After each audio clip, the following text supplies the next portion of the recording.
Welcome to Reva tasty kitchen. இன்றைக்கி நம்ம பார்க்க போகிற ரெசிபி என்னென்னு பார்த்தீங்கன்னா கார்ன் சப்பாத்தி பண்ண போகிறோம். இப்போ அதுக்கு தேவையான பொருள்லாம் பார்த்துடலாம்.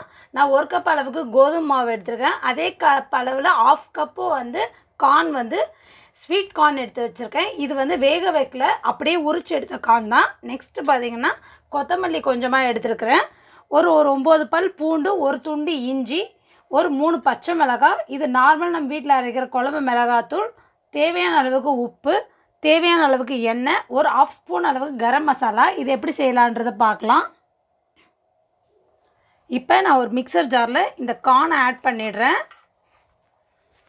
இப்போ அதோடு பார்த்திங்கன்னா இந்த பச்சை மிளகாய், நெக்ஸ்ட்டு இஞ்சி பூண்டு, அதுக்கப்புறம் கொத்தமல்லி, இதை கொஞ்சம் தண்ணி விட்டு அரைச்சி எடுத்துடலாம். இப்போ நான் ஒரு பவுல் எடுத்துருக்கேன்.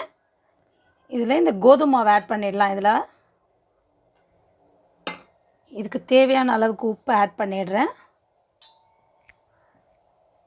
நெக்ஸ்ட்டு பார்த்திங்கன்னா இந்த மிளகாத்தூள், இந்த கரம் மசாலா, இதை நல்லா மிக்ஸ் பண்ணிடலாம்.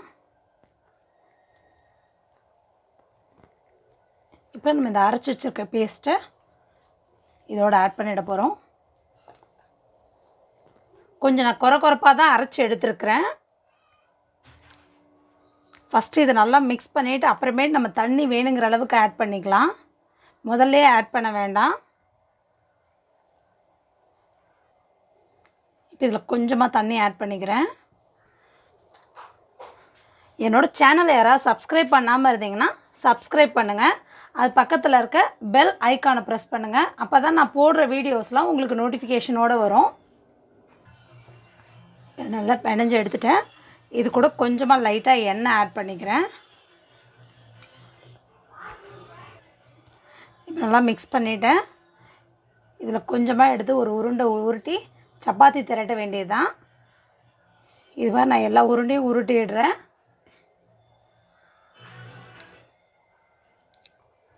இப்போ நம்ம மாவை திரட்டி எடுத்துடலாம்.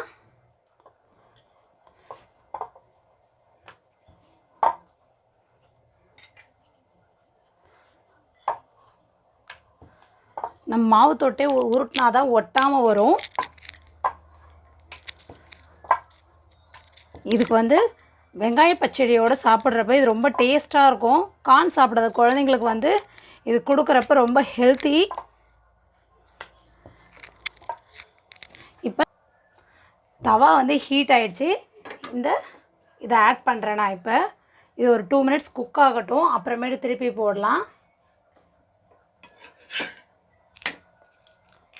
இப்போ இந்த இடத்துல நான் கொஞ்சமாக எண்ணெய் ஸ்ப்ரெட் பண்ணிடுறேன்.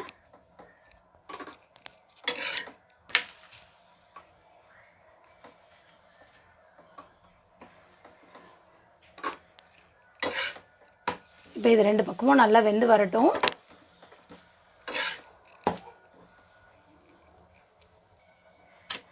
இப்போ பார்த்திங்கன்னா 2 பக்கமும் நல்லா குக் ஆகிடுச்சு.